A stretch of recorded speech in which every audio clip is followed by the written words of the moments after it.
कभी शिकायत और समस्या को लेकर अपनी पढ़ाई से कंप्रोमाइज मत कीजिएगा, क्योंकि हमने कभी एजुकेशन से कंप्रोमाइज नहीं किया है। कभी आज हम आपके एज एमएलए के रूप में आपके बीच खड़े हैं, कभी आपकी समस्याएं उनको हमको जानने के लिए आपके बीच आए हैं। आपके तमाम शिक्षक, प्रिंसिपल महोदय सब हमारे साथ हैं, हम लोग विजिट कर रहे हैं और जो भी समस्याएं छनकर आएगी उनको लेकर हम लोग काम करेंगे। हम लोग जो है मिडिल क्लास फैमिली से आते हैं, भले आपके प्रिंसिपल आपके साथ खड़े हैं, आपके एमएलए भी आपके साथ खड़े हैं, लेकिन हम लोग मिडिल क्लास फैमिली से आते हैं और हमारी पूंजी शिक्षा ही है। और जहां आप समय दे रहे हैं वहां से कुछ रिजल्ट नहीं हासिल करेंगे तो फिर गलत बात है कि नहीं।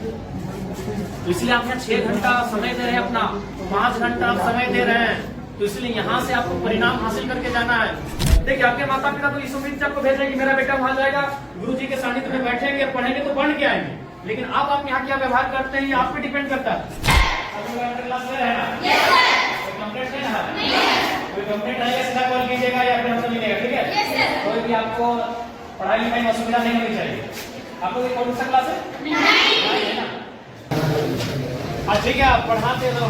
सबसे पहले हमारी बात को आप लोग सुनिए। 10 में है ना?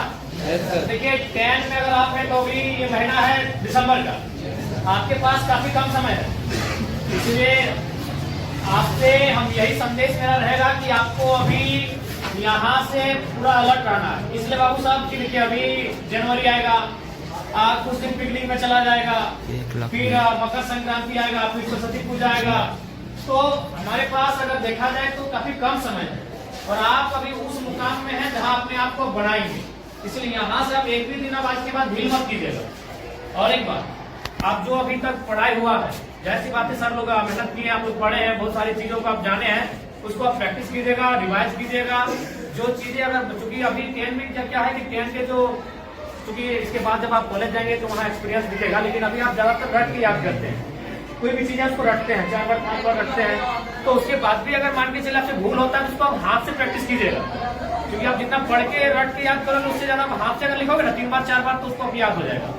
जो चीजें आपको लगता है कि नहीं इसको हम मेमोरी नहीं कर पा रहे हैं, याद नहीं कर पा रहे हैं, उसको आप कम से कम हाथ से प्रैक्टिस कीजिएगा, कई बार रफ लीजिएगा, उस रफ में 4 बार 5 बार लिखिएगा उस प्रश्न का उत्तर, तो आपको याद होने लगेगा। और एक बात सबसे महत्वपूर्ण याद रखिएगा, क्योंकि आप अभी अपने जीवन का सबसे महत्वपूर्ण उम्र में है, यही है, ये जो एज होता है ना, ये इसको हम लोग टीन एज कहते हैं। हमको अपने आप को बनाना भी यही है और बिगाड़ना भी यही है। अब ये डिपेंड आप पे करता है। देखिए, आपके माता पिता तो इस उम्मीद से आपको भेज रहे हैं कि मेरा बेटा वहां जाएगा, गुरु जी के सानिध्य में बैठेंगे, पढ़ेंगे तो बढ़ के आएंगे, लेकिन आप यहाँ क्या व्यवहार करते हैं ये आप पे डिपेंड करता है। तो इसलिए आप यहाँ 4 घंटा 5 घंटा 6 घंटा समय देते हैं, तो उस 6 घंटा का रिजल्ट आना चाहिए ना। मान के सपोज दैट अगर किसी भाई को अगर पढ़ने में मन नहीं लग रहा है, तो मान के चलो वो 6 घंटा अगर सिर्फ ग्राउंड में दौड़ेगा तो इस राज्य के नंबर 1 धावक बनेगा कि नहीं? अगर वो पहाड़ नहीं चढ़ेगा, अगर वो गीत ही 6 घंटा प्रैक्टिस करेगा तो एक बेहतरीन गीतकार बनेगा कि नहीं? तो हमारे कहने का मतलब है आप यहाँ 6 घंटा समय दे रहे हैं और जहां आप समय दे रहे हैं वहां से कुछ रिजल्ट नहीं हासिल करेंगे तो फिर गलत बात है कि नहीं। तो इसलिए आप यहाँ 6 घंटा समय दे रहे हैं, अपना 5 घंटा आप समय दे रहे हैं, तो इसलिए यहाँ से आपको परिणाम हासिल करके जाना है, यहाँ से आपको रिजल्ट लेके जाना है। इस बात को आपको ध्यान में रखना है, ठीक है?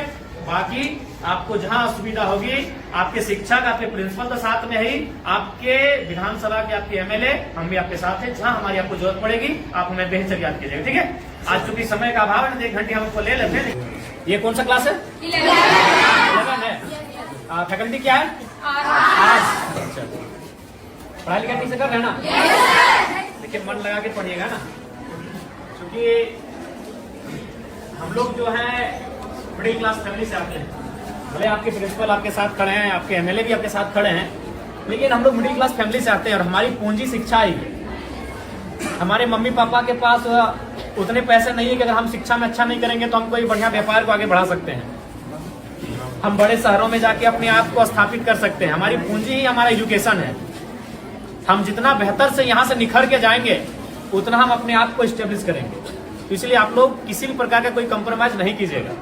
हम जानते हैं कि हो सके आपको समस्या आएंगी, क्योंकि बहन लोग को थोड़ी आ सकती है, क्योंकि आज भी लोगों की मानसिकताएं वैसी हैं, लेकिन आप निश्चिंत रहिए, अब जमाना बदला है, जमाने के लोगों की सोच बदली है और हमें लगता है कि बेटा और बेटी को समान दृष्टिकोण से लोग देख रहे हैं। तो आपको भी कुछ अगर सुविधाएं आएंगे तो उससे आपको पार जाना है। और कभी शिकायत और समस्या को लेकर अपनी पढ़ाई से कंप्रोमाइज मत कीजिएगा, इस चीज से कंप्रोमाइज मत कीजिएगा। देखिए, हम दूसरा का उदाहरण नहीं देंगे, आपके बीच आपके एमएलए खड़े हैं और हम आपको बताना चाहेंगे हम अभी भी स्टूडेंट हैं। अभी हम धनबाद विनोद बिहारी महतो विश्वविद्यालय से डॉक्टर ऑफ फिलोसफी के स्कॉलर हैं। और ऐसा नहीं कि कंटिन्यू 2018 में हमारा एडमिशन है, बीच में 2 साल बाधित हुआ है, क्योंकि इसमें होता है कि साल में 1.5 साल में आपको प्रेजेंट करना पड़ता है अपना थीसिस। तो हम अभी भी कंटिन्यू हैं, क्योंकि हमने कभी एजुकेशन से कंप्रोमाइज नहीं किया है। कभी आज हम आपके एज एमएलए के रूप में आपके बीच खड़े हैं, और हमें तो लगता है कि आप कम से कम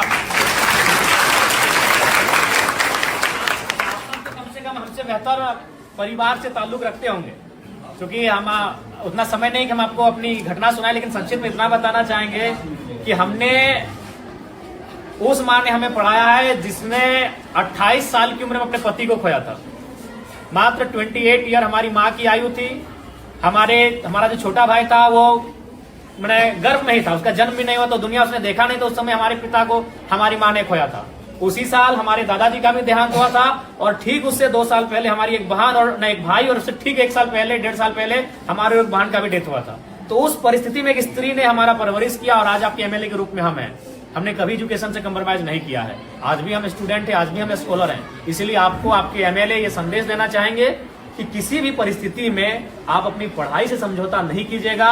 यही आपकी पूंजी है, क्योंकि आपके माता पिता अगर सक्षम है तो अच्छी बात है। हम भी शुभकामना देते हैं कि आप बहुत सक्षम हो, लेकिन ये अधिकांश ये सत्य है कि हम लोग मिडिल क्लास फैमिली से आते हैं, और हमारी पूंजी पैसा नहीं है, हमारी पूंजी एजुकेशन है। आप जितना यहाँ से निखर के जाएंगे उतना बेहतर आपका भविष्य होगा। इसीलिए कंप्रोमाइज बिल्कुल मत कीजिएगा। अगर आप पढ़ के जाएंगे तो कोई ना कोई रास्ता मिल जाएगा। अगर आप जमाने के अनुसार अपने आप को बनाएंगे तो कोई ना कोई रास्ता मिल जाएगा। अगर दुनिया में इतने लोग हैं तो उतना रास्ता भी है, लेकिन आप अपने आप को उस युग रखोगे तब ना। इसलिए आपको हमारी शुभकामनाएं हैं, आप लोग बेहतर करें। और जो भी आपकी समस्या है उनको हम लोग जानने के लिए आपके बीच आए हैं। आपके तमाम शिक्षक, प्रिंसिपल महोदय सब हमारे साथ हम लोग विजिट कर रहे हैं, और जो भी समस्याएं छनकर आएगी उनको लेकर हम लोग काम करेंगे। ठीक है, तो हम